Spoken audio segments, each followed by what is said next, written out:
Reborn of powerful mysterious girl. Episode 6।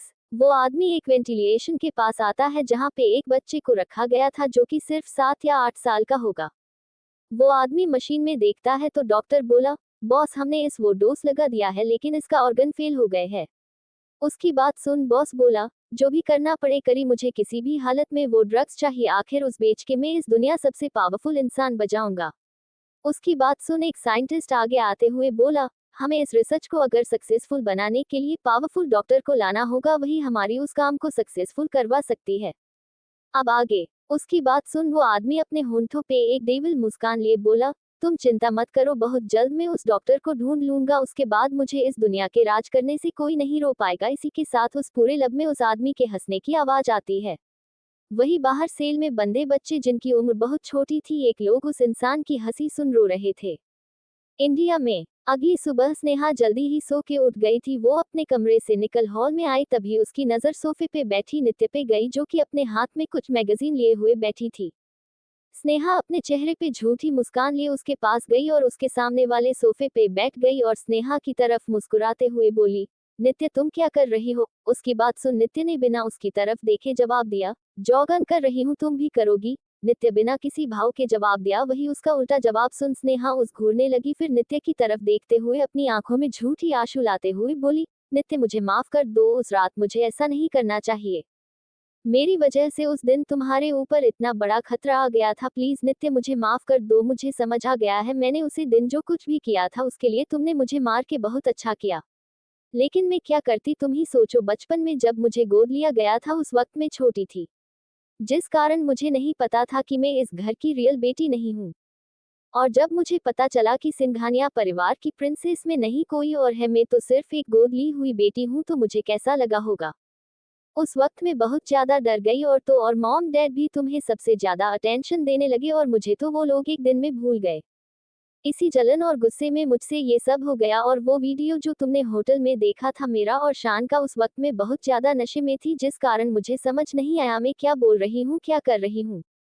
नित्य ने एक नजर उसकी तरफ देख जिसकी आंखें रोने की वजह से लाल हो चुकी थी। वो एक्टिंग में अच्छी, शायद इसे एंटरटेनमेंट इंडस्ट्री में एक बार ट्राई करना चाहिए। इसी के साथ उसके होठों पे एक डेविल स्माइल आ गई। स्नेहा अभी आगे कुछ बोलती, नित्य अपनी जगह से खड़ी हो गई और बिना कुछ बोले वह से चली गई। उसको स्नेहा की एक्टिंग देखने में या उसकी बकवास सुनने में की इंटरेस्ट नहीं था, इसलिए वो वहां से सीधा बाहर की तरफ चली गई।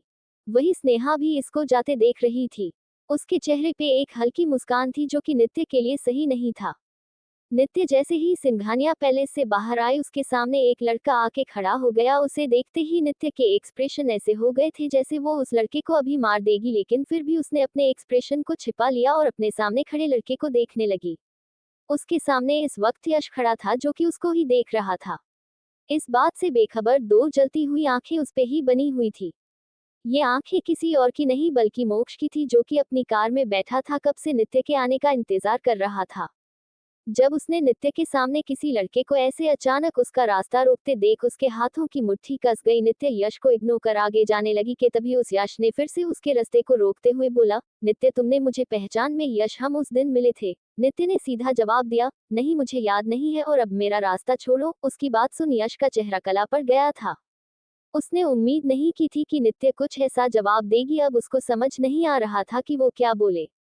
नित्य ने फिर से उसको इग्नोर किया और आगे बढ़ी, तभी उसके कान में यश की आवाज गई जो बोल रहा था, नित्य क्या तुम मेरे साथ कॉफी पे चलेगी? उसकी बात सुन नित्य ने बिना अपने कदम रोके जवाब दिया, नहीं। उसके बाद वो अपने वहां से निकल उस तरफ गई जहां पे मोक्ष की कार रुकी हुई थी और मोक्ष उसका इंतजार कर रहा था। मोक्ष जल्दी से अपनी कार से बाहर आया और बैक सीट का दरवाज खोल नित्य को बैठने का इशारा किया। नित्य ने एक हल्की मुस्कान के साथ उसको थैंक यू बोलकर मैं बैठ गई। वही मयंक जो कि कार के दूसरे साइड खड़ा था, उसने मोक्ष के लिए कार की डोर को ओपन किया। मोक्ष के बैठने के बाद कार अपनी मंजिल पे निकल पड़ी। मोक्ष जैसे ही कार में बैठा उसने नित्य को कमर से पकड़ अपनी गोद में बिठा लिया और उसको किस करने लगा।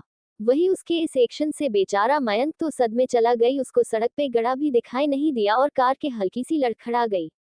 कार के लड़खड़ाने से मयान अपने होश में आया और जल्दी ही स्टीयरिंग व्हील को संभल ही और अपने आप से बोला, बॉस तो बुलेट ट्रेन से भी ज्यादा तेज निकले। और अपनी साइड से एक बटन प्रेस कर दिया जिसे कार में पार्टीशन चालू ही गया था।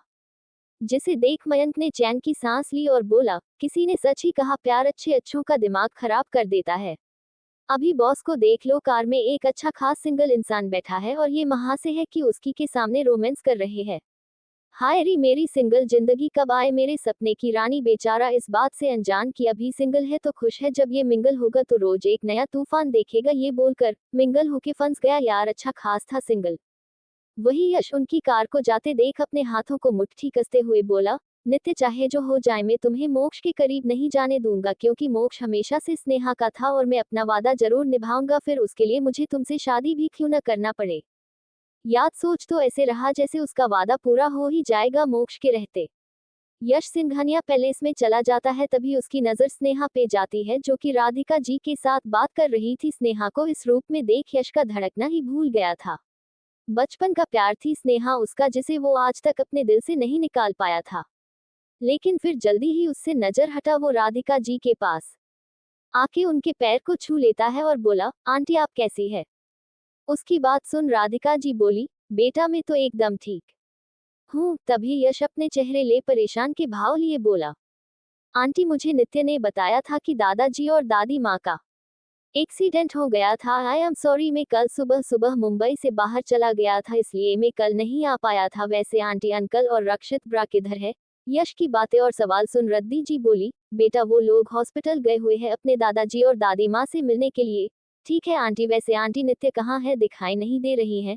राधिका जी ने मुस्कुराते हुए जवाब दिया, वो मोक्ष के साथ आज बाहर गई है। वो लोग कल ही जाने वाले थे, लेकिन ये एक्सीडेंट की वजह से नहीं जा पाए, इसलिए मोक्ष ने आज का दिन रख लिया। यश कुछ सोचकर बोला, आंटी आपको नहीं लगता मोक्ष नित्य के लिए सही नहीं है। आंटी मेरी बात का बुरा मत माना, लेकिन आपको तो पता है ना मोक्ष कैसा इंसान है। दुनिया उस हार्टलेस डेविल मॉन्स्टर के नाम भूलती है। मुझे तो लगता है उसका ताल्लुक अंडरवर्ल्ड से भी, उसकी जान को हर वक्त खतरा रहता है। क्या एक ऐसे इंसान के साथ नित्य का रहना ठीक होगा। यश की टोन सुनकर ऐसा लग रहा था जैसे उससे नित्य की कितनी चिंता ही रही थी। वही कहीं न कहीं स्नेहा के मन में लड्डू फूट रहे थे। आखिर उसको पता था कि यश लोग ही बहुत अच्छे मैनिपुलेट कर सकता था, जैसे वो इस वक्त राधिका जी को रहा था मोक्ष और नित्य के रिश्ते के खिलाफ।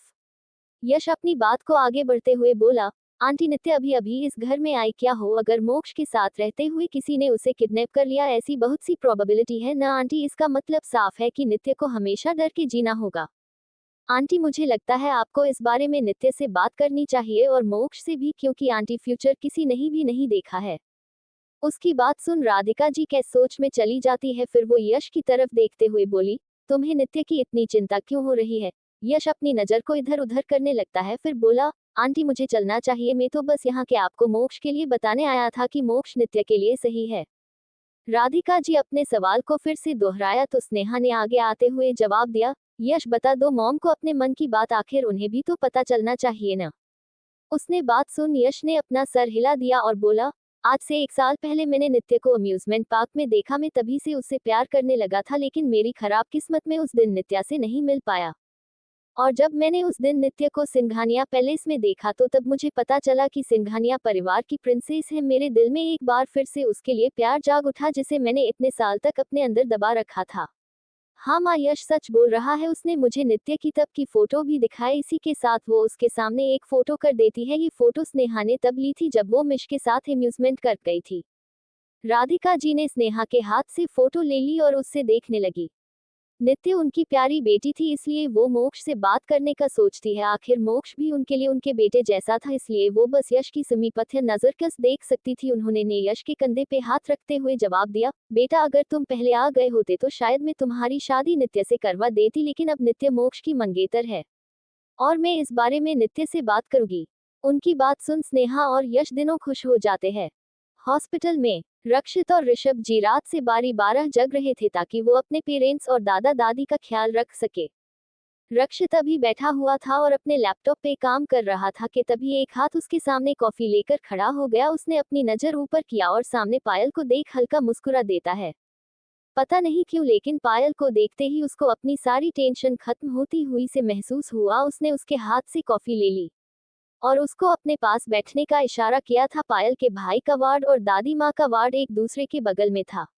पायल रक्षित की तरफ देखते हुए बोली, अब कैसी है आपकी दादी माँ और दादाजी। उसके सवाल का जवाब देते हुए रक्षित बोला, पहले से बेहतर है। कल जब मैंने उनकी कंडीशन देखा तो मेरे काजोल मुंह को आ गया था।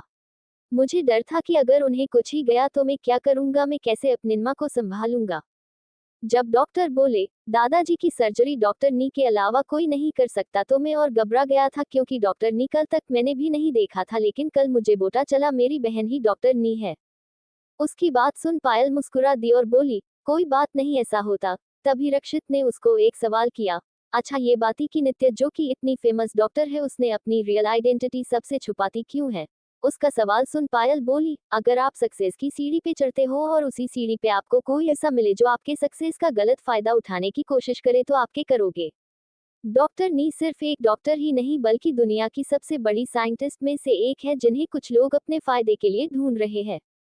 उसकी बात सुन रक्षित है हो गया, अगर उसकी बहन इतनी स्मार्ट है हो वो ये छोटा सा एंट्रेंस एग्जाम क्यों दे रही है, क्या उसको कॉलेज लाइफ एंजॉय करनी होगी। वो दोनों अभी बात कर ही रहे थे कि तभी एक नर्स आते हुए बोली, मैडम आपके भाई आपको बुला रहे हैं। उसकी बात पायल अपना सर हाँ में हिला देती है और फिर रक्षित को तरफ देखते हुए बोली, बाय बाद में बात करते हैं। उसके जाते ही रक्षित एकटक उस वार्ड की तरफ देखता जिसमें अभी पायल गई थी। कुछ मिनट तक देखने के बाद वो फिर से लाने काम में लग जाता है, हालांकि कि अब उसका मन काम से ज्यादा पायल के बारे में सोच रहा था।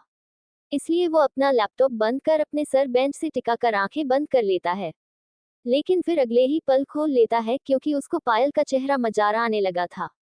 इधर कार में नित्य अभी भी मोक्ष की गोद में बैठी हुई थी, उसको घूर रही थी, उसकी सांसें तेज चल रही थी। नित्य उसको गुस्से घूरते हुए बोली, तुम कम अकल इंसान, क्या तुम्हें दिखाई नहीं देता मैं बड़ी हो गई हूँ जो तुम मुझे जब देखो तब किसी छोटे बच्चे की तरह अपनी गोद में बिठा लेते हो। वही मोक्ष नित्य के इस तरह से खुद के कम अकल बोलने पर उसको घूरने लगा। मतलब हद है, पूरी दुनिया में मोक्ष राठौड़ का सिक्का चलता है और इसकी गोद में बैठी ये छोटी लड़की उसको कम अकल बोल रही है। लेकिन फिर कुछ सोचकर बोला, क्या करूं निया, तुम तो बहुत अनरोमांटिक हो, इसलिए मुझे तुम्हें रोमांटिक बनाने के लिए कुछ ना कुछ तो करना होगा ना। इसी के साथ वो उसको होठों पे पैक देता है। वही नित्य एक बार फिर से उसको घूरने लगती है। चाहे जो भी हो, इस वक्त मोक्ष को वो बहुत ज्यादा क्यूट लग रही। इसी के साथ उसके चेहरे पे हल्की मुस्कान आ जाती है जो कि एकदम ना के बराबर था। थोड़े ही टाइम में उनकी कार एक खाली जमीन पे रुकी। नित्य और मोक्ष कार से बाहर आए, उन्हीं के कार के पीछे दो और कार रुकी। उसमें से राज और वीर बाहर आए। वीर के हाथ पे में एक कुछ डॉक्यूमेंट थे। वही उनके पीछे से एक आदमी बाहर आया और वो मोक्ष की तरफ अपना हाथ बढ़ाते हुए बोला, हेलो मिस्टर राठौड़, मैं इस जमीन का ओनर हूँ, धनराज गिल। मोक्ष ने उसकी तरफ नहीं देखना ही अपना हाथ आगे किया। ये देख धनराज ने अपना हाथ पीछे ले लिए। तभी उसकी नजर नित्य पे गई, जिसे देख वो ग्रीट करने गया, लेकिन वो अभी उसको कुछ बोलता उससे पहले ही नित्य उस आदमी को इग्नोर करते हुए उस जमीन पे चली गई। उसने जमीन पे नजर घूमते हुए वीर से सवाल से पूछा, वीर क्या तुमने इस प्रॉपर्टी के बारे में इन्वेस्टिगेशन किया है? क्या ये प्रॉपर्टी के सभी पेपर्स जो कि मिस्टर गिल ने हमें दिया है वो सही है? उसकी बात सुन वीर बोला, बॉस आपके कहने के मुताबिक मैंने इस जमीन के ऊपर जांच की है। ये धनराज आप लोगों को धोखा देना चाहता है। इसने पहले से इस जमीन को बेच रखा है। यही नहीं, उसने जिसे भी ये जमीन बेचा है उसमें लगभग 5 लोग हैं, वो सभी अलग अलग लोग हैं। अगर हमने अभी इस जमीन को खरीद यहाँ पे होटल का काम स्टार्ट करते हैं तो फ्यूचर में हमें बहुत ज्यादा प्रॉब्लम होने वाली है। यही ही बॉस मिस्टर गिल ने किसी भी पेपर को अच्छी तरह से नहीं बनाया है, इसमें वो सभी लोग मिले हुए हैं। वीर की बात सुन मोक्ष और मयंक के साथ साथ नित्य को भी बहुत गुस्सा आया था। आखिर इस इंसान की हिम्मत कैसे हुई उनके साथ खेल खेलने की। नित्य ने बिना धनराज के ऊपर से नजर हटाए हुए जवाब दिया, वीर इसकी एजेंसी के ऊपर कैसे करो, और एक बात इसके साथ वो सभी लोगों पे भी कैसे करो जिसने इसका साथ दिया, और शाम तक हमें ये प्रॉपर्टी मिल जानी चाहिए और बॉस काम हो जाएगा, वीर ने जवाब दिया। वही मोक्ष को तो ऐसा लग रहा था जैसे उसकी निया उसको प्रोटेक्ट कर रही थी। उसका बिहेवियर, उसका किसी को भी एक पल में अर्श से फर्श पे लाना नित्य के लिए बाएं हाथ का खेल था। नित्य की पावर के मोक्ष की पावर भी फीकी पड़ जाती है। किंग के सामने दुनिया सर झुकती है, लेकिन किंग चाहे कोई भी हो वो अपनी क्वीन के आगे हार मान जाता है, जैसे यहाँ पे मोक्ष था। मोक्ष अभी नित्य को देखने में बिजी था कि तभी उसके फोन पे एक बीप की मैसेज आया जिसमें हाथ से डन का इमोजी बना हुआ था, जिसे देख मोक्ष के होठों पे मुस्कान आ गई। मोक्ष नित्य की तरफ देखते हुए बोला, चलो मुझे तो लगा था कि हमें यहाँ पे वक्त लग जाएगा, लेकिन सोचा नहीं था कि इतना कम टाइम लगेगा। फिर वो नित्य का हाथ पकड़ अपने पास खींच लेता है और उसकी कमर पे हाथ रखते हुए बोला, मैंने नहीं सोचा था कि मेरी निया इतनी स्मार्ट निकलेगी, आज तो मैं तुम्हारा फैन हो गया।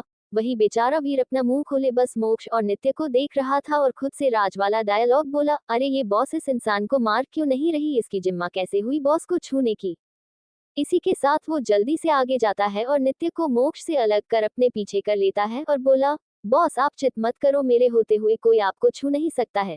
फिर वो मोक्ष को घूरते हुए बोला, मिस्टर राठौड़ आप मेरी बॉस के साथ ऐसा बिहेव नहीं कर सकते हैं, वो अभी छोटी है और आप उनसे बहुत बड़े हैं, इसलिए मेरी बॉस से दूर रहिए वरना मैं आप पे बहुत सारे कैसे कर दूंगा। आपको शायद लत नहीं है, मैं इंडिया के बेस्ट लॉयर में से एक हूँ, मैंने आज तक जितने भी केस लड़े कभी नहीं हारा हूँ, इसलिए मेरी बॉस से दूर रहिए। इसके साथ वो नित्य की तरफ देखते हुए बोला, चलिए बॉस मैं आपको घर छोड़ देता हूँ, आपका इस इंसान के साथ जाना ठीक नहीं है। वही वीर के इस तरह से नित्य को खींचना जहाँ मोक्ष को गुस्सा दिला गया तो वही मयंक को हैरान कर गया। किसने सोचा था कि ये 5 फुट का आदमी 6 फुट के शेर के मुंह में हाथ डाल उसके दंत गिने वाला था। दूसरी तरफ यश जब अपने घर आया तो उसकी हालत बहुत ज्यादा खराब थी, उसके चेहरे पे चोट के निशान था, वो चलते वक्त लड़खड़ा रहा, उसकी बॉडी उसका साथ छोड़ रही थी। जैसे ही वो में गेट से अंदर आया वो गिर पड़ा, उसके कपड़े फटे हुए थे।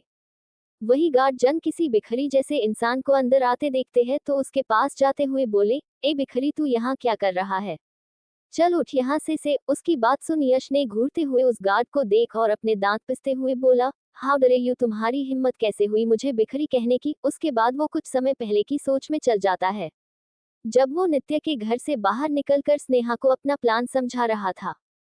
फ्लैशबैक, स्नेहा तुम चीन मत करो, मैं तुम्हें मोक्ष को पाने में पूरी मदद करूंगा। उसके बाद वो उसके बाय बोल वहां से निकल जाता है। वो आपकी गाड़ी में बैठा ड्राइव कर रहा था कि तभी उसने म्यूजिक प्लेयर इन कर दिया।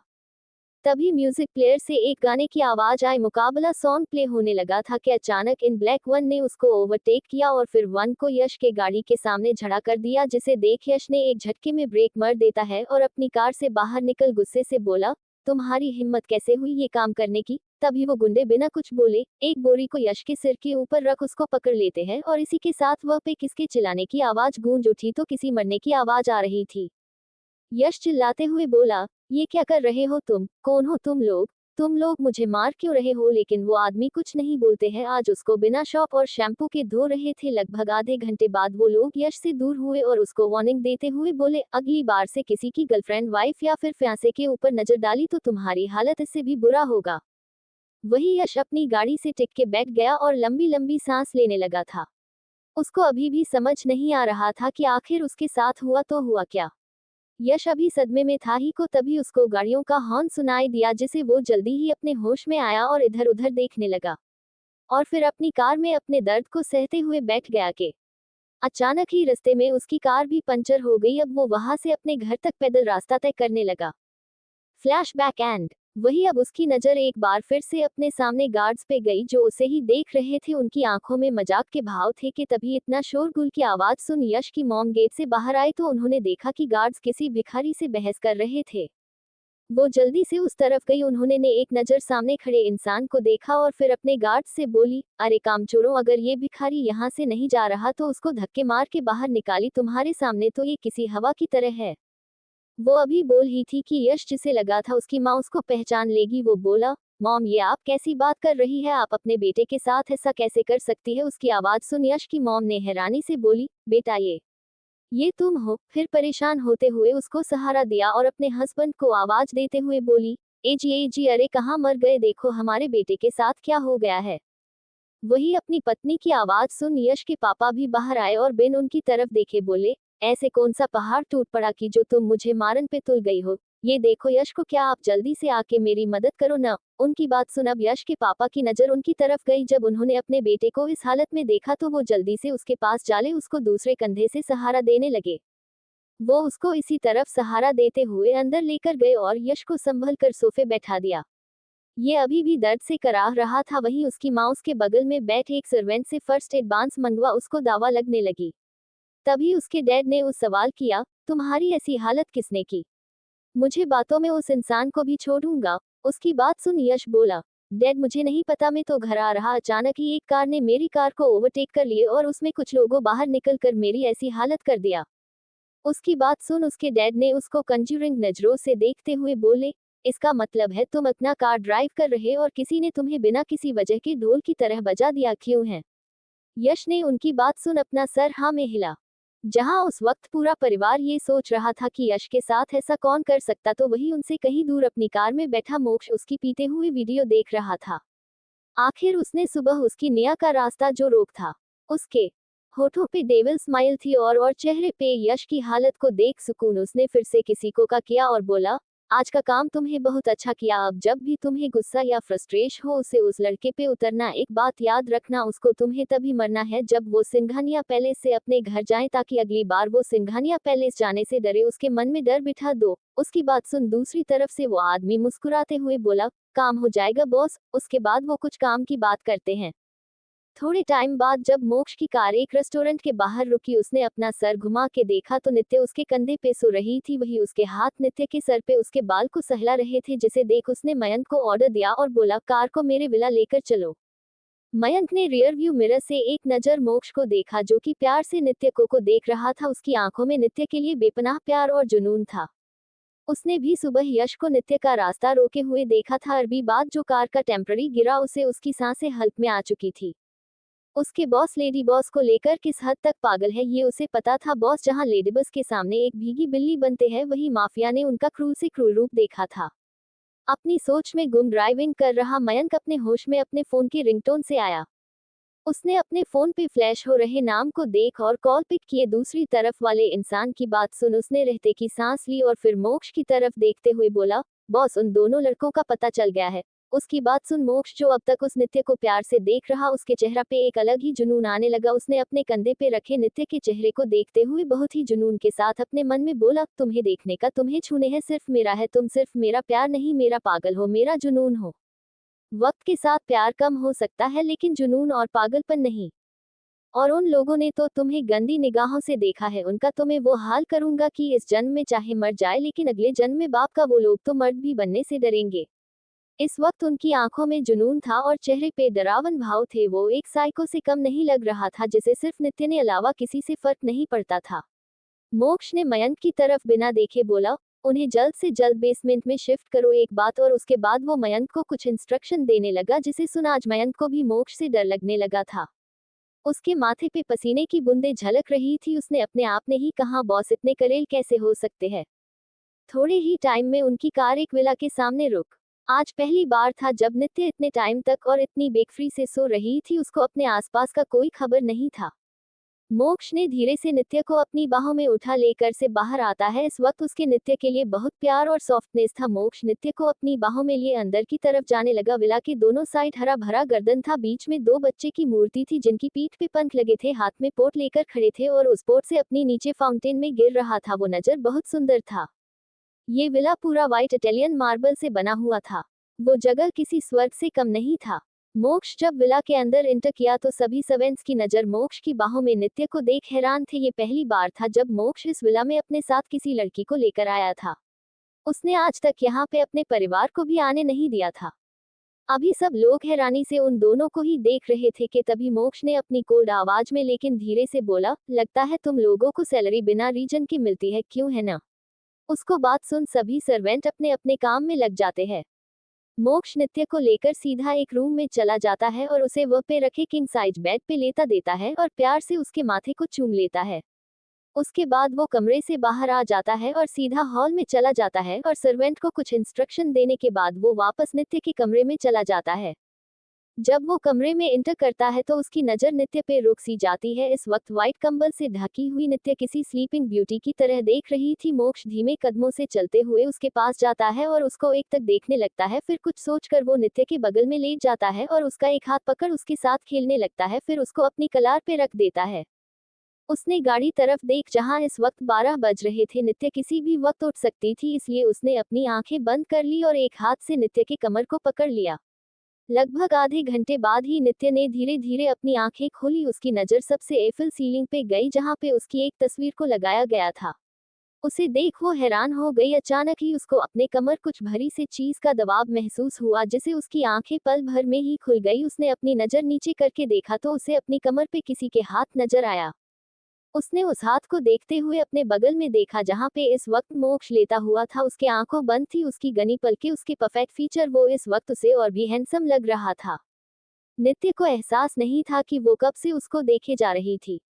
एक उसको देखने में इतनी खो गई कि वो उसके करीब बढ़ उसके फोरहेंड पे किस कर लेती है और उस दूर होने लगती है, लेकिन अब उससे दूर हो पाती मोक्ष ने उसका कमर पकड़ अपनी तरफ खींच लिया, जिसे नित्य उसके ऊपर आ गई। अब जाके नित्य को होश आया कि उसने अभी क्या किया, बस जिसे सोच उसके चेहरा लाल हो गया था। वही मोक्ष ने उसके चेहरे से बाल हाथ उसके चेहरे को देखते हुए बोला, हम तो फ्यूचर मिसेज राठौर शादी से पहले ही अपने पति का फायदा उठाने की कोशिश कर रही है। उसकी बात सुन नित्य उसको घूर के देखने लगी, बोली, मेरे पास कोई और काम नहीं है क्या जो मैं तुम्हारा फायदा उठाऊंगी? अच्छा तो तुम मेरा फायदा नहीं उठा रही थी, क्यों है ना? नित्य ने अपना सर हिला दिया और बोली, बिल्कुल नहीं, मैं तुम्हारा फायदा नहीं उठाया रही थी। और वैसे तुम मेरे साथ इस बेड पे क्या कर रहे हो? ये सुन मोक्ष एक झटके से उठ के बैठ गया और अपने मुंह को अपने हाथ से ढकते हुए बोला, निया तुम ऐसा कैसे बोल सकती हो? क्या क्या तुम्हें सच में याद नहीं तुमने मेरे साथ क्या किया है? उसकी ऐसी हरकत देख नित्य उसको अजीब नजर से देखते हुए बोली, ओह हेलो, तुम ऐसा लुक क्यों दे रहे जैसे मैंने तुम्हारी इज्जत लूट ली है और अब तुम कहीं मुंह दिखाने लायक नहीं बचे हो। उसकी बात सुन मोक्ष ने अपना सर हिला दिया और बोला, हाँ तुमने मेरी इज्जत लूटी है, तुम एक नंबर की लुटेरी हो। उसकी बात सुन नित्य बोली, ये क्या बकवास कर रहे हो, मैं कभी ऐसा नहीं कर सकती, और वैसे भी मैं सोई थी ना कि नशे में थी जो मैं तुम्हारा फायदा उठाऊंगी।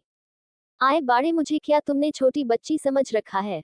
उसकी बात सुन मोक्ष बोला, मुझे आता तुम मेरा यकीन नहीं करोगी, इसलिए देख। उसके बाद उसने अपने चेस्ट पे और गले पे नाखून के निशान दिखाए जो कि उसने नित्य के नींद में होने से उसके हाथ से ही बनाए थे। वही नित्य ये देख हैरान हो गई, उसने फिर से अपनी नजर इधर उधर घुमाई, उसको ऐसा लग रहा जैसे वो कोई सपना देख रही हो आखिर नींद में, कि भला किसी की इज्जत पे हमला कैसे कर सकता है। वही उसे अपनी सोच में घूम देख मोक्ष को हंसी आ रही थी, सच में नित्य बहुत ज्यादा इनोसेंट थी ऐसा उसको लग रहा था। नित्य अभी अपनी सोच में घूम थी कि सामने वाले मिरर में उसकी नजर गई जहां पे मोक्ष के होठों पे एक मुस्कान थी जिसे देख वो समझ गिनी लड़का उसको बेवकूफ बना रहा है, इसलिए अब उसके दिमाग में भी कुछ खुराफाती चलने लगा और कुछ सोच उसके चेहरे पे एक डेविल स्माइल आ गई। वो अब मोक्ष की तरफ पलटी। दूसरी तरफ वीर की कार एक स्कूल के बाहर आने रुकी। वीर जैसे ही कार से बाहर आया और स्कूल के गेट के पास जाने के लिए रोड क्रॉस करने लगा कि तभी उसके कान में किसी के चिल्लाने की आवाज आए, अरे साइड हटो। वीर बेचारा अभी कुछ समझा पाता या फिर कुछ एक्शन ले पाता, उसकी एक गाय से हो गई और वो नीचे गिर गया। तभी तभी एक लड़की की गुस्से से भरी आवाज आई, ओह मिस्टर, तुम्हें मरने के लिए मेरी ही स्कूटी मिली थी क्या? फिर अपनी स्कूटी की तरफ देखते हुए बोली, चंपा तुम ठीक तो हो ना? कहीं इस इंसान की वजह से तुम्हें चोट तो नहीं लगी ना? वही बेचो वीर जिसको अभी तक समझ नहीं आया कि 2 मिनट में उसकी दुनिया इधर से उधर हो गई थी। कहाँ वो अभी हंसी खुशी से अपने भाई को लेने स्कूल आया था और कहाँ इस लड़की ने उसको स्वर्ग की यात्रा का ट्रेलर दिखा दिया। तभी उसको आवाज आई, वीर भाई, वीर मामू। इस वह को सुन वो अपने होश में आया और गुस्से से खड़ा हो गया और लड़की को बोला, मिस, अगर तुम्हें ये स्कूटी चलाना नहीं आता हो इसलिए जाकर बंगार वाले को बेच दो, एटलीस्ट कुछ पैसे कमा लोगी, वैसे भी ये तुम्हार बस की बात भी है। इसी के साथ उसने स्कूटी पे एक लात मारी, जिसे उस लड़की ने बड़ी मेहनत से खड़ा किया वो फिर से नीचे गिर गई। वही वीर की बात सुन और अपनी स्कूटी के साथ ऐसा बर्ताव होता देख वो लड़की गुस्से तिलमिला उठी और बोली, तुम्हें हिम्मत कैसे हुई मेरी चंपा को मरने की? उसकी बात सुन वीर ने भी उसी लहजे में बोला, वैसे ही हुई जैसे तुम्हारी इस अनारकली ने मुझे ठोका था। ओह हेलो, इसका नाम है और तुम इसका नाम बिगड़ नहीं सकते हैं। अब पैसे निकाले मुझे, अपनी अनारकली नहीं नहीं, मेरी चंपा का इजलाज कारवां है। अपनी चंपा का नाम बिगड़ते देख उस लड़की ने गुस्से से ये बात कही थी। वही उसकी बात सुन वीर बोला, ये चंपा हो या अनारकली, मैं तुम्हें 1 रुपया नहीं दूंगा अगर अब तुम चुपचाप यहाँ से नहीं गई तो क्या? हाँ तो क्या तुम मुझे जानते नहीं ही मेरे डैड आईपीएस है? ये बात लड़की ने घमंड से कहा था कि तभी उनके पीछे से एक लड़की आवाज आई, प्रिय छोड़ना इस बात की, इतनी बात का इतना बड़ा बतंगड़ बना रही है, अब चल जल्दी से। ठीक है, लेकिन सिर्फ आपके लिए मैं इस छोड़ रही हूँ, वरना आप तो जानती है ना मैं किसी की नहीं सुनती हूँ। ये बोल वो अपनी स्कूटी लेकर वहां से चली जाती है। कुछ दूर आने के बाद वो लड़की प्रिय से बोली, तो अब बता, अपने क्रश से पहली लड़ाई करके कैसा लगा? क्या बताओ, जब मेरी चंपा की टक्कर उससे हुई तो मुझे बहुत डर लगने लगा, कहीं उसको ज्यादा न लगी हो, लेकिन फिर भी मैंने अपनी एक्टिंग कितनी अच्छी किया ना। अब देखना वो पूरा दिन मेरे बारे में सोचेगा, उसके बाद मैं उसके दिल में एंट्री लूंगी, फिर हमारी शादी होगी, जुआरी बच्चे होंगे, हाय मेरे ये सपने कितने हसीन हैं। उसकी बात सुन पीछे वाली लड़की ने उसके सरले हाथ मारते हुए बोली, एक बात बता, तू ये आइडिया कहाँ से आया? क्योंकि पिछले 2 साल से तूने इस लड़के से प्यार किया है, लेकिन आज जाके तूने सीधा उस लड़के से झगड़ा कर लिए ताकि उसकी नजर में आ सके। हाँ, तो मेरे पास कोई और रास्ता नहीं था, आप तो जानते हो न मैं उसे कितना पसंद करती हूँ। ऊपर वो इतना शरीफ है कि किसी लड़की को देखता तक नहीं। अब आप बातों ऐसी इंसान से प्यार करना गलत है क्या, जिसकी लाइफ में कभी कोई लड़की ना रही हो, आप सिर्फ इकलौती इंसान बनाओ जिसे उस इंसान ने प्यार किया हो। चल अब बस कर, तेरा वीर पुराण जब देखो तब उसके नाम को जपते रहती है, उसके पीछे वाली लड़की प्रिय से बोली। थोड़े ही टाइम में उनकी स्कूटी एक हॉस्पिटल के बाहर आके रुकी। वो लड़की अपनी स्कूटी से उतरने हुए बोली, जा तू घर, अब ध्यान से जान, ये नहीं कि रस्ते भर वीर के बारे सकते हुए मत जाना, समझी। उसके बाद वो लड़की हॉस्पिटल के अंदर चली जाती है। प्रिय भी अपनी स्कूटी लेकर वहां से निकल जाती है। प्रिय राय ज्यादा 5 फुट हाइट, गोरा रंग, भूरी आंखें, लंबे बाल, छोटी नाक, पिंक हॉट शेप्ड लिप्स। प्रिय का एक ही सपना है, एक बहुत बड़ी लॉयर बनने का, ताकि वो लोगों की मदद कर सके, उन्हें इंसाफ पाने के लिए मदद कर सके, जिसके के लिए बहुत मेहनत करती है। वीर को उसने 2 साल पहले अपने कॉलेज में एजा चीफ गेस्ट के रूप में देख था। उस वक्त उसे बस इतना पता था कि एक इंडिया बेस्ट लॉयर है, लेकिन जब उसे एक दिन वीर की कोर्ट में एक लड़की का केस लड़ते हुए देखा और जब उसे पता चला कि वीर ने उस केस को लड़के के लिए उस फैमिली से 1 रुपया भी नहीं लिया था, उस वक्त उसके दिल में वीर के लिए रिस्पेक्ट जागी। उस पता भी नहीं चला कि वो कब वीर के प्यार में गिर गई। वीर जब भी कोई केस हाथ में लेता था तो उस केस की हियरिंग में जाती थी, जिसे उसका अट्रैक्शन कब प्यार में बदल गया और कब ये प्यार जुनून में, उसे पता भी नहीं चला। स्कूल के पास वीर अभी भी अपनी जगह पे हैरान खड़ा था कि तभी उसके कान में आवाज आई, मामू आप खान खो गए हो क्या, आपको वो दीदी पसंद आए है क्या, मैं उनसे आपकी शादी की बात करूं। उसकी बात सुन वीर ने उसकी तरफ देखा और बोला, परी क्या तुम्हें अपने मामा जिंदा अच्छे नहीं लगते हैं क्या, क्या आप मुझे पसंद नहीं करते। उसकी बात सुन पलक बड़ी ही मासूमियत से बोली, मामू आप ऐसा क्यों बोल रहे हैं, मुझे तो आप बहुत अच्छे लगते हैं। आप तो वो दीदी को कब से घूर के देख रहे थे। हाँ भाई, वो दीदी भी बहुत सुंदर थी, आप दोनों बहुत अच्छे लगते, अपने देखा नहीं वो कैसे आपसे लड़ रही थी। मैंने टीवी में देखा था, जब एक लड़का और एक लड़की ऐसी लड़ते हैं तो फ्यूचर में उनकी शादी हो जाती है। वंश की बात में एक्साइटमेंट साफ झलक रही थी। वही उसकी बात सुन वीर पूरी तरह स्पीचलेस हो चुका। उसने वंश की तरफ देखते हुए बोला, छोटे शैतान, तुम्हें नहीं लगता तुम कुछ ज्यादा ही मूवी देखते हो, आज से तुम्हें 1 महीने तक मूवी नहीं देखने को नहीं मिलेगी। उसके बाद वो पलक और अंश और वंश को लेकर कार में बैठ जाता है और वह से निकल जाता है। कार में वीर अंश वंश से उनके स्कूल का पहले दिन के बारे में पूछता है। राज ने आज ही वंश और अंश का एडमिशन इस स्कूल करवाया था और उन्होंने पलक से भी अंश और वंश को मिलवाया था। पलक खुशी से चहकते हुए बोली, भाई मैं वंश को भाई बना लिया, लेकिन जब मैंने अंश को भाई बोला तो उसने मुझे उससे भाई भूलने से मना कर दिया। उन्होंने ने मुझे अपना फ्रेंड बना लिया और बोले कि मैं उनके अलावा किसी से भी दोस्ती नहीं कर सकती हूँ। ओह अच्छा, उसको बात वीर ने रिएक्शन दिया, लेकिन उसका दिमाग तो बस प्रिय के ऊपर था। इधर सिंघानिया पैलेस में स्नेहा इधर उधर घूम रही थी कि तभी उसका फोन, उसने जैसे ही कॉल पिक किया दूसरी तरफ से आवाज आई, बॉस बॉस, अपने ने हमें जिसका इन्फॉर्मेशन निकलने के लिए बोला था वो काम हो गया है, हमने इन्फॉर्मेशन को आपको मेल कर दिया है। उसकी बात सुन स्नेहा के चेहरे पे शातिर मुस्कान आ गई। उसने बिना कोई जवाब दिया फोन कर दिया। उसने अपना ईमेल खोल नित्य के बारे में इंफॉर्मेशन पढ़ने लगी, लेकिन उसमें सिर्फ उसकी बेसिक इंफॉर्मेशन थी, जिसे देख स्नेहा को गुस्सा आने लगा, क्योंकि उस इंफॉर्मेशन में नित्य के मेडिकल फील्ड से जुड़ी किसी भी तरह की कोई इंफॉर्मेशन नहीं थी। उसने अपना फोन निकल उस इंसान को कॉल किया जिसने उसे नित्य की इंफॉर्मेशन दी थी। स्नेहा सामने वाले इंसान पे गुस्से करते हुए बोली, व्हाट द हेल, 2 दिन से तुम इसकी इंफॉर्मेशन निकल रहे हो ना, और अब तक तुमने मुझे बस उसकी बेसिक इंफॉर्मेशन दी है। मुझे जल्द से जल्द उसकी पूरी इंफॉर्मेशन चाहिए, समझे तुम। उसकी बात दिन दूसरी तरफ से आवाज आई जो बोल रहा था, बॉस हमने रात दिन एक कर दी इस लड़की इंफॉर्मेशन निकलने के लिए, लेकिन हमारे हाथ इसके अलावा कुछ नहीं लगा। बॉस उस लड़की की इंफॉर्मेशन को बहुत ही अच्छे तरीके से हाइड किया है, हमारे आदमी उसके बारे में कोई और जानकारी नहीं निकल पा रहे हैं। उसकी बात सुन स्नेहा कुछ सोचने लगी, फिर उस आदमी को ऑर्डर देते हुए बोली, चाहे जो हो मुझे उसकी पूरी इंफॉर्मेशन चाहिए, फिर उसके लिए तुम्हें कुछ भी क्यों न करना पड़े। मुझे उसके बारे हर एक इंफॉर्मेशन चाहिए, उसकी ताकत के साथ साथ उसकी कमजोरी का भी पता लगाओ। ओ बॉस वी विल ट्राई, मुझे ट्राई नहीं रिजल्ट चाहिए, गॉट इट, स्नेहा ने जवाब दिया और इसी के साथ फोन कर दिया। दूसरी तरफ नित्य हाथ में फ्लावर वास लिए मोक्ष के पीछे भाग रही थी। वही मोक्ष हाथ में एक कुशन लिए सोफे के आगे पीछे भागते हुए बोल रहा था, निया देखो मैंने आज तक किसी को सॉरी नहीं बोला, प्लीज न सॉरी, अब अच्छे बच्चों की तरफ ये बस नीचे रख दो प्लीज, देखो मेरा सर फुट जाएगा तो तुम्हें सोच, तुम्हें रोज घर कौन लेने आएगा। कौन तुम्हें घुमाने ले जाएगा, कौन तुम्हें रोज किस करना सिखाएगा। उसकी बात सुन नित्य के अंदर और प्रबल इच्छा ने जन्म ले लिया उसका सर फोड़ने की। वो अपने हाथ में वाश लिए उसकी तरफ इशारा करते हुए बोली, तुम एक नंबर बेशर्म इंसान, आज मैं तुम्हारा सर फोड़ के रहूंगी। रही बात मुझे लेने कौन आएगा, तो मैं खुद भी कार ड्राइव कर सकती हूँ, और रही घूमने वाली बात तो उसका मैं देख लूंगी।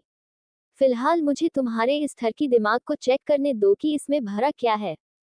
वो अभी बोल ही रही थी, अचानक ही मोक्ष ने हाथ में पकड़े कुशन के साथ साथ सोफे पे पड़े कुशन को भी नित्य ऊपर फेंक देता है। नित्य इस कुशन के हमले के लिए तैयार नहीं थी, जिस कारण वो 2 कदम पीछे चली जाती है और लड़खड़ा के बेड पे गिर जाती है। वही उसको इस तरह गिरती देख मोक्ष भी जल्दी से उसके ऊपर आ जाता है और उसकी आंखों में देखते हुए बोला, जान बस एक बार माफ कर दो न प्लीज। उसकी बात सुन नित्य ने अपना चेहरा घुमा लिया। वो उससे गुस्सा नहीं थी, लेकिन उसको उसे इस तरह परेशान करने में मजा आ रहा था। वो कुछ समय पीछे चली गई जब उसे मोक्ष के नाटक के बारे में पता चला था। कुछ देर पहले नित्य का चेहरे आईने की तरफ था जब उसने देखा कि मोक्ष उसके पीछे मुस्कुरा रहा था, कर उसे ही देख रहा था, जिसे वो समझ गई कि वो उसके साथ मजाक कर रहा था। अब नित्य कहाँ चुप रहने वाली थी। वो अपने चेहरे पे एक डेविल स्माइल लिए पीछे मुड़ी। वही उसको मुड़ता देख मोक्ष ने अपनी मुस्कान छुपा ली और फिर से उदास होने का नाटक करते हुए बोला, मैंने तो बस तुम्हें किस किया था, तो तुमने उसके बदले मेरी इज्जत ही लूट ली। उसकी बात सुन नित्य ने अपनी आंखों को रोल किया और बोली, ठीक है, मैंने तुम्हारी इज्जत लूटी है ना। उसकी बात सुन मोक्ष ने अपना सर हिला दिया। वो अभी आगे कुछ बोलता उससे पहले ही उसके कान में नित्य की आवाज गई, जो बोल रही थी, देखो अब जब मैंने तुम्हारी इज्जत को लूट ही ली है, तो चलो मैं तुम्हारी इज्जत एक बार और लूट लेती हूँ, क्योंकि मुझे पिछली बार का कुछ याद नहीं है, इसलिए मैं एक बात से तुम्हारी इज्जत लूटूंगी। क्या बोला तुमने। नित्य के गिराए बॉम्ब ने मोक्ष को हैरानी में डाल दिया। वो उसी हैरानी के साथ बोला। उसका रिएक्शन देख नित्य मुस्कुराए, लेकिन फिर भी अपनी मुस्कान को अपने चेहरे पे नहीं आने देती और बोरियत से आंखें घूमते हुए बोलो, देखो अभी तुमने ही कहा ने मैंने तुम्हारी इज्जत लूटी है। अब जब मैंने तुम्हारी इज्जत लूट ली, तो मुझे तुम्हें जिम्मेदारी लेनी चाहिए ना, इसलिए मैं तुम्हारी जिम्मेदारी लूंगी। लेकिन अब जो कि मुझे याद नहीं, इसलिए मैं एक बार फिर से तुम्हारी इज्जत लूटूंगी, जिसके बारे में मुझे पता होगा। तो चलो जल्दी से अपनी शर्ट उतारो। उसकी बात सुन आज जिंदगी में पहली बार मोक्ष के कान और चेहरा धीरे धीरे लाल हो रहा था, जिसे नित्य मजे से देख रही थी, लेकिन अपने एक्सप्रेशन लेस चेहरे पे कुछ दिखा नहीं थी। मोक्ष पता नहीं क्यों, लेकिन नित्य बात से उसे अपने पेट गुदगुदी सा महसूस हो रहा। वो हकलाते हुए बोला, तुमने जो किया वो नींद में किया था, इसलिए अब हमें इस बात को जाने देना चाहिए। ये बोल वो बेड से उठने लगा। उस उठता देख नित्य ने उसके कॉलर को खींचते हुए अपने चेहरे के करीब करते हुए बोली, अरे ऐसे कैसे, अब जब मैंने तुम्हारी इज्जत लूटी है तो उस हिसाब से देखा जाए तो मैंने तुम्हें अपना बनाया है, इसलिए अब हमें शर्माने की जरूरत नहीं है। ये बोल उसके चेहरे से गाले तक अपनी एक उंगली घुमाते हुए बोली, अब तुम चुपचाप अपनी शर्ट उतार रहे या मैं इसी के साथ। उसने दोनों हाथ से शर्ट के कॉलर साइड पे पकड़ कस दी, जिसे देख मोक्ष की आंखें हैरानी से बाहर आ गई। वो समझ गया उसकी निया क्या करने वाली है। अब तो मोक्ष को ऐसा लग रहा जैसे उसका खेल उस पे ही भारी पड़ गया है। वो अभी सोच ही रहा कि तभी नित्य उसके कंधे पे बने नाखून के निशान को छूते हुए बड़ी ही सेडिक्टिव तरीके से बोली, देखो तो मेरे नाखून के निशान तुम्हारे चेस्ट और कंधे पे कितने अच्छे दिख रहे हैं, क्यों न मैं इसे एक बार और बनाऊं। उसकी बात सुन अब मोक्ष के पसीने आने लगे थे। उसने कभी नहीं सोचा था कि नित्य इतनी बोल्ड होगी। तभी उसे नित्य की ग्राम सांस अपने कान पे महसूस हुआ। नित्य इसके कान के पास। नित्य अपनी सांस को छोड़ते हुए बड़ी सेडिक्टिव तरीके से बोली, क्या तुम तैयार हो एक बार फिर से अपनी इज्जत लुटाने के लिए। ये बोल वो उसके गाल पे किस कर लेती है। वही बेचारे मोक्ष की आंखें बंद हो चुकी थी। नित्य उससे दूर हुई और उसे देखते हुए बोली, अरे तुम्हारे कान और चेहरा इतने लाल क्यों हो रहे, क्या तुम शर्मा रहे हो। इसी के साथ नित्य उसके होठों के करीब जाने लगी, जिसे देख मोक्ष ने जल्दीबाजी में अपना हाथ अपने होठ पे लगा लिया और बोला, देखो जान, शादी से पहले ये सब गलत होता है। उसकी बात सुन नित्य भी उसी के अंदाज में बोली, अरे इसमें कौन सी बड़ी बात है, अभी तुम तो कब से इस बात को लेकर बैठे हो कि मैंने तुम्हारी इज्जत लूटी है। मैंने तुम्हारी इज्जत लूटी है।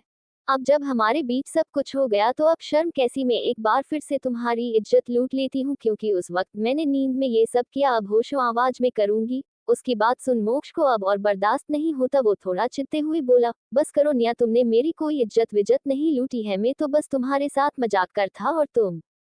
वो आगे कुछ बोलता उससे पहले ही उसके मुंह पे नित्य ने कुशन दे मारा। जिसे मोक्ष को बच नहीं पाया और वो किशन सीधा मोक्ष के नाक पे जा लगा। उसे समझ नहीं आया अभी हुआ तो हुआ क्या। उसके साथ उसने सामने की तरफ देख जहाँ पे नित्य बेड पे खड़ी हाथों में कुशन ली उसकी तरफ फेंक रही थी। इसकी के उनकी पकड़ा पकड़ी का खेल की शुरुआत हुई। मोक्ष अभी भी नित्य ऊपर था और उससे माफी मांग रहा था। नित्य ने उसकी तरफ देख उसने अपने मन में कहा किसी ने सच ही आदमी अपनी पसंद की लड़की के सामने बिल्कुल दुनिया से अलग बिहेव करता है। पर क्या ये जो बिहेव कर रहा है ये सच्चा है या नहीं।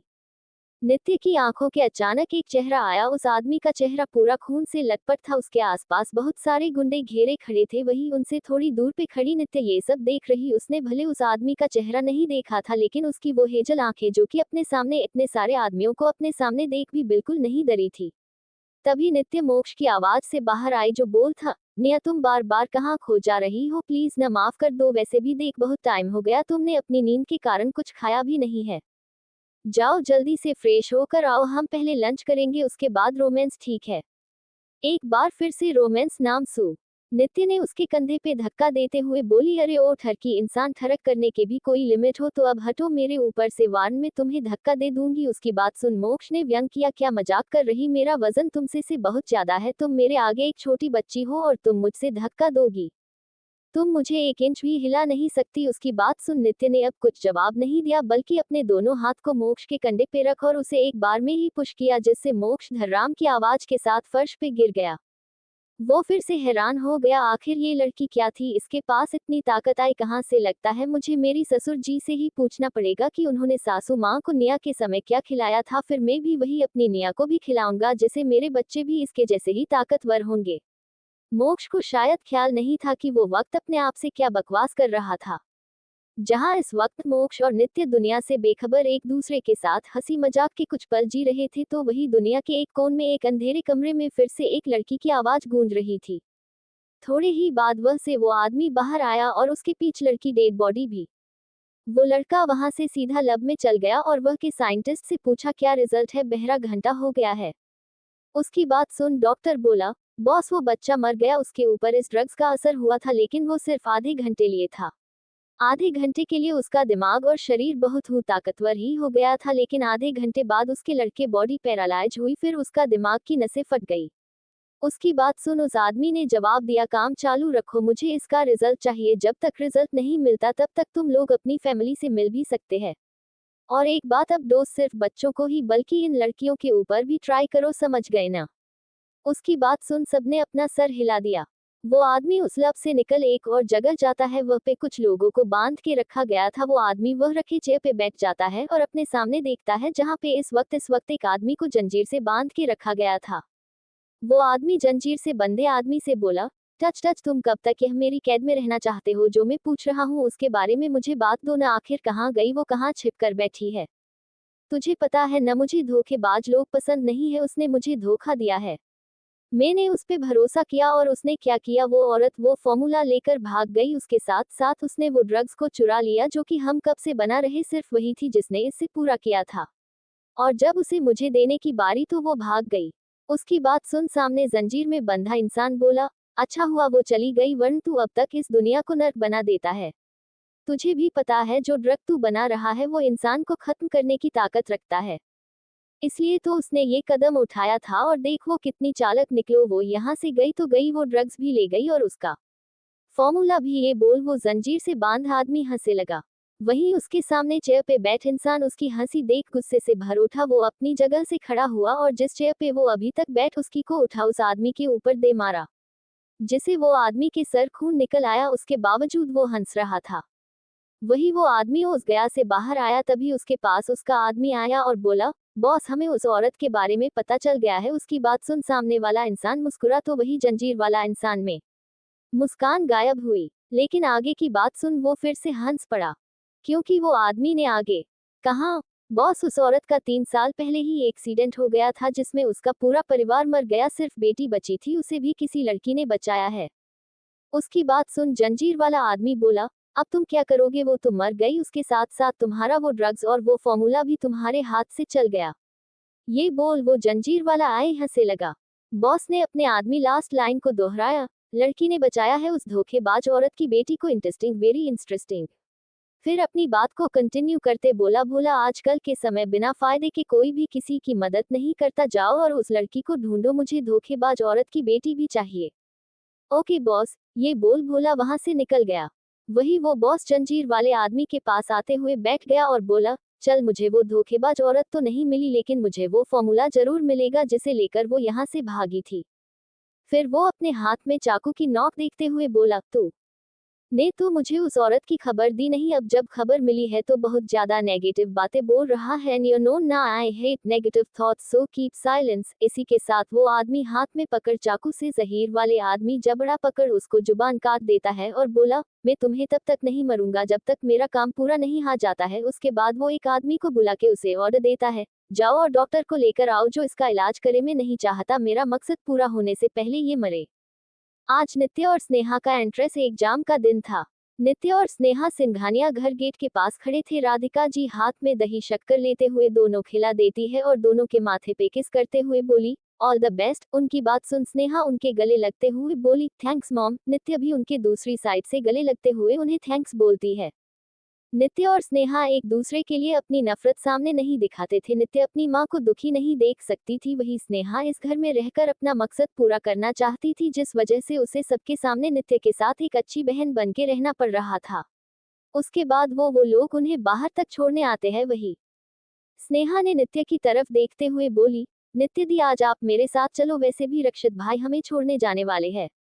उसकी बात सुन नित्य ने एक नजर उसकी तरफ देख फिर अपना सरनामे हिलाते हुए जवाब दी, मुझे मोक्ष लेने आ रहा इसलिए तुम जाओ। उसकी बात सुन स्नेहा जलन और गुस्से से भर गई। उसने उम्मीद नहीं किया था कि मोक्ष नित्य को उसके कॉलेज एंट्रेंस एग्जाम के लिए छोड़ने जाने वाला था, लेकिन ये चीज अपने चेहरे पे शो नहीं होने दिया और अपने एक्सप्रेस को नॉर्मल रखते हुए बोली, लेकिन नित्य दी, आपको नहीं लगता कि आपको जीजू को इतनी छोटी सी बात के लिए डिस्टर्ब नहीं करना चाहिए था? आखिर वो राठौर कॉर्पोरेशन के सीईओ है, उन्हें और भी काम होते हैं, इस तरह से तो वो अपने काम पे ध्यान नहीं दे सकेंगे। उसकी बात सुन नित्य ने एक नजर उसको देखा और अपना सर हिला दिया, जिसे देख स्नेहा को लगा शायद नित्य अब मिक्ष के साथ जाने से मन कर दे, लेकिन नित्य की बात सुन उसका चेहरा कला पड़ गया। तुम सही बोल रही हो, लेकिन मैंने उसे यहाँ नहीं बुलाया था, वो तो जोझा मर्जी से मुझे लेने आने वाला है। नित्य को बात सुन स्नेहा का दिमाग खराब हो गया। वो खुद में बोली, मोक्ष ने आज कभी भी मेरे लिए उठा कुछ नहीं किया और वो इस दो कूदी की लड़की के लिए उसके आगे पीछे घूम रहा है, साथ ही मेरा आज का प्लान भी खराब कर दिया। कहाँ मैं सोचा था कि आज इस नित्य को अपनी बातों के झांसे में ले लूंगी, कहाँ ये मोक्ष आ गया उसे लेने। उसने प्लान किया था कि वो कार में किसी न किसी तरह रक्षित के सामने नित्य से बात करके अपनी क्लोजनेस उससे बढ़ा लेगी, लेकिन यहाँ तो नित्य उसके साथ जाने से ही मना कर रही थी। तभी स्नेहा के दिमाग में कुछ आया और बोली, नित्य भाई तुम्हें इतने प्यार से छोड़ने जा रहे हैं और कल वो वापस अब्रॉड जा रहे, क्या तुम उनके साथ टाइम स्पेंड नहीं करना चाहिए? ये बोल वो नित्य के एक्सप्रेशन को देखने लगी, लेकिन नित्य ने उसकी तरफ देख फिर कुछ देर रोकर बोली, भाई से पहले ही मोक्ष की बात हो चुकी है और भाई ने भी मोक्ष को प्रेमी दे दी है। नित्य की बात सुन अब तो स्नेहा का खून खौल गया। उसे समझ नहीं आ रहा था कि जब पहले ही उसकी सगाई मोक्ष के साथ फिक्स हो गया था तो सभी घर वाले नित्य को सागी मोक्ष के साथ करना चाहते थे, क्या उनके दिल में उसकी कोई जगह नहीं थी? हालांकि स्नेहा शायद भूल गई कि झूठा प्यार सिर्फ सपने तक ही होता। स्नेहा ने हमेशा ही सिंघानिया की बर्बादी चाही है, तो वो भला खुद के साथ जस्टिस की डिमांड कैसे कर सकती थी? तभी वह पे एक ब्लैक रोल रॉयल्स आके और ड्राइविंग सीट का दरवाजा खोल मोक्ष बाहर आया। मोक्ष ने आज ब्लैक शॉर्ट पहने हुआ था, उसके शर्ट का स्लीव उसकी कोहनी तक फोल्ड किया हुआ था, जिसे उसके गोरे हाथ और ऊपर बेहद अट्रैक्टिव वेन्स साफ दिख रहे थे। धूप में चमक हुआ उसका चेहरा उसको देखते ही स्नेहा की दिल धड़कन बढ़ गई थी। वो उसके पास जाना चाहती थी, उसकी आंखों में बस मोक्ष को पाने की चाह थी। स्नेहा ने आज भी खुद को बहुत ही अच्छे से रेडी किया, उसके चेहरे पे मासूमियत थी जो कि मेकअप से बना था। उसकी आंखें अभी भी चलकी से भरी हुई थी। मोक्ष ने स्नेहा की तरफ देखने की भी जमात नहीं उठाई थी, उसको पता था कि स्नेहा उसको ही देख रही है। मोक्ष को हमेशा से ही स्नेहा पसंद नहीं थी, वो भले ही घर वालों के सामने अच्छी और इनोसेंट बनती थी, लेकिन मोक्ष ने उसकी हर एक जानकारी निकलवाई थी, जिसे पता चला था कि स्नेहा के खाने के दंत कुछ और थे और दिखाने कुछ और। मोक्ष नित्य के सामने आया और उसके कंधे पे टांगे बैग को अपने हाथ में लेते हुए पीछे खड़ी राधिका जी और ऋषभ जी को ग्रीट करते हुए बोला, good morning uncle, good morning aunty. वो दोनों भी उसको खुशी से ग्रीट करते हैं। मोक्ष को देखते ही राधिका जी को यश की कही बात याद आ गई। वो मोक्ष की तरफ देखते हुए बोली, बेटा मुझे तुमसे कुछ बात करनी, क्या तुम मेरे साथ अकेले में चल सकते हो? उनकी बात सुन मोक्ष बोल, ठीक है आप कुछ देर वेट कीजिए, मैं आता हूँ। उसके बाद वो नित्य की तरफ देखते हुए बोला, निया खड़े खड़े तुम्हारे पैर दुखने लगा होगा, चलो पहले कार में बैठ जाओ। नित्य स्पीचलेस हो गई, क्या उसको वो इतनी कमजोर लगती है, उसने खुद में ही सोचा। फिर वो अपना सर झटक दिया। नित्य अब तक समझ चुकी थी कि वो इस इंसान से जीत नहीं सकती, इसलिए उसने उसकी बात पे अपना सर हाँ में हिला दिया। मोक्ष नित्य का हाथ पकड़ उसको कार के पास लाया और पैसेंजर सीट का डोर ओपन कर दिया। नित्य ने एक नजर उसे देख फिर थैंक यू बोलकर वो कार में बैठ गई। मोक्ष उसके सर को सहलाकर बोला, इट्स माय प्लेजर निया। उसके बाद उसने डोर को बंद किया और राधिका जी के पास आया। राधिका जी मोक्ष का हाथ पकड़ थोड़ी दूर पे आ गई, उसके पीछे पीछे रक्षित और ऋषभ जी भी आ गए। वही उन लोग को जाते देख स्नेहा के होठों तिरछे मुड़ गए थे, जैसे उसे पता हो को वो लोग क्या बात करने वाले हैं। राधिका जी मोक्ष की तरफ देखते हुए अपने चेहरे पे थोड़ी परेशानी ले खड़ी थी, जो कि मोक्ष साफ देख सकता था। तभी उसने ऋषभ जी को कहते हुए, सुन बेटा, राधिका को तुम्हें और नित्य के रिश्ते के लिए परेशानी हो रही है। उसकी बात मोक्ष ने बिना किसी एक्सप्रेशन सवाल किया, आपके के कहना का मतलब क्या है अंकल, आप मुझे क्लियर बताए। उसकी बात सुन राधिका जी बोली, बेटा तुम्हारे ऊपर हमेशा खतरा बना रहता है, इसलिए। मोक्ष वैसे ही उन्हें देखते हुए बोला, आपको जो कहना साफ साफ कहिए। इस बार उसकी आवाज में थोड़ी ठंडक थी, जिसे एक पल के लिए राधिका जी भी डर गई थी। वही उनकी हालत देख ऋषभ जी बोले, बेटा हमें डर है कि तुम्हारे इतने सारे दुश्मन है, कहीं तुम्हारी दुश्मनी की वजह से फ्यूचर में नित्य को कुछ हो ना जाए, इसलिए। इसलिए क्या? इस बार मोक्ष के आसपास से एक डेंजरस और बाहर निकलने लगा, जिसे महसूस कर वहां खड़े सभी लोग डर से कांप गए। मोक्ष ने एक नजर उन्हें देख की एवं एक एक बात को जोर देते हुए बोला, मैं निया को पसंद करता हूँ, सिर्फ पसंद नहीं, और मेरा जुनून मेरा पागलपन है। पिछले 3 साल से मैं उसको ढूंढ रहा था और आज वो मेरी मंगेतर बन के मेरे सामने है, और अगर किसी ने उसे मुझे अलग करने कोशिश की तो इसके साथ ही वो चुप हो गया। वही उसकी बात सब लोग हैरान थे। रक्षित हैरान होते हुए बोला, तुम्हारे कहने का मतलब क्या है? उसके सवाल को सुन मोक्ष, वही जो आप सोच रहे। अगर नित्य इस घर में नहीं आती तो भी मैं सिर्फ उसे ही शादी करता, ना कि आपकी बहन स्नेहा से। मैं तो उस दिन आपके परिवार से अपनी और स्नेहा की सागी तोड़ने आया था, लेकिन मुझे क्या पता था कि मेरी निया मुझे यहाँ मिलेगी। मैंने हमेशा से अपनी जिंदगी में सिर्फ एक लड़की से प्यार किए है, वो लड़की भी सिर्फ निया है। उसकी बातें सुन सभी घर वाले हैरान थे, किसी ने नहीं सोचा था कि मोक्ष ने इतनी प्लानिंग बना रखी थी। उन्हें मोक्ष में आंखों में वो नरमी नजर नहीं आ रही थी जो उन्होंने नित्य के लिए दिखाई देती थी। इस वक्त उसकी आंखें में नित्य के लिए प्यार, जुनून और सनक सब दिखाई से रहा था। अपनी बात बोल मोक्ष वहां से चला गया। वही रक्षित अब अंदर से खुश था, नित्य के लिए आखिर उसकी बहन को इतना प्यार करने वाला इंसान जो मिला था। वही खुश तो राधिका जी और ऋषभ जी थे, लेकिन उनके मन में अब एक डर था। वो डर उन्हें यश के लिए लग रहा था। जब मोक्ष को पता चलेगा कि यश नित्य को पसंद करता है तो क्या होगा। वो लोग उस बात से अनजान थे कि यश की सिर्फ नित्य का रास्ता रोकने के लिए अभी तक उसको टॉर्चर कर रहा है। जब उसे ये पता चलेगा कि यश के दिमाग में क्या, तो पता नहीं वो यश के साथ क्या ही करेगा। इधर मोक्ष आगे बढ़ते हुए बोला, अब मुझे चलना चाहिए। आई होप कि अब आप लोगों मेरी और निया के रिश्ते से कोई परेशानी नहीं है, और अगर है भी तो मैं उसका कुछ नहीं कर सकता हूँ, क्योंकि मैं निया से ना हूँ, दूर जाऊंगा और उसे खुद से दूर जाने दूंगा। और अगर कोई हमारे बीच आएगा उसका क्या हाल होगा, इसका अंदाजा वो इंसान नहीं लगा सकता है। उसके बाद वो वहां से निकल जाता है। वही रक्षित जो अब तक अपनी बहन के लिए खुश, वो मोक्ष के ये बोलने से गुस्से में आ गया। उसकी होने वाली बीवी मेरी बहन है, इसलिए उस पे पहला हक मेरा होगा। फिर उसने अपना फोन निकल किसी को कुछ मैसेज किया, दूसरी तरफ से रिप्लाई आया, जिसे देख रक्षित की आंखें चमक उठी और वो खुश हो गया। ये उसके लिए बहुत बड़ी खुशी का दिन था। इधर मोक्ष अभी कार की तरफ जा ही रहा कि तभी स्नेहा उसके सामने आ गई और अपने बाल को अपने कान के पीछे करते हुए बोली, मोक्ष क्या मैं भी तुम्हारे और दी के साथ चल सकती हूँ? उसकी बात सुन मोक्ष ने एक वार्ड में जवाब दिया, नहीं। उसके बाद वो अपनी कार में जाके बैठ जाता है। तभी उसकी नजर नित्य पे जाती है, जो कि अपने फोन में कुछ रही थी। उसने नित्य की तरफ देखते हुए बोला, नेहा क्या तुमने नाश्ता किया है? उसकी बात का नित्य अभी कुछ जवाब देती उसे पहले ही मोक्ष ने कार के बैक सीट से एक पेपर बैग बाहर निकाला और बोला, इसमें कुछ नाश्ता है जिसे मैंने आज सुबह जल्दी उठ के अपने हाथों से बनाया था। तुम्हें एक बार टेस्ट करना चाहिए। उसकी बात सुन नित्य ने उसकी तरफ देख, फिर वो एक नजर नाश्ते की तरफ देखती है।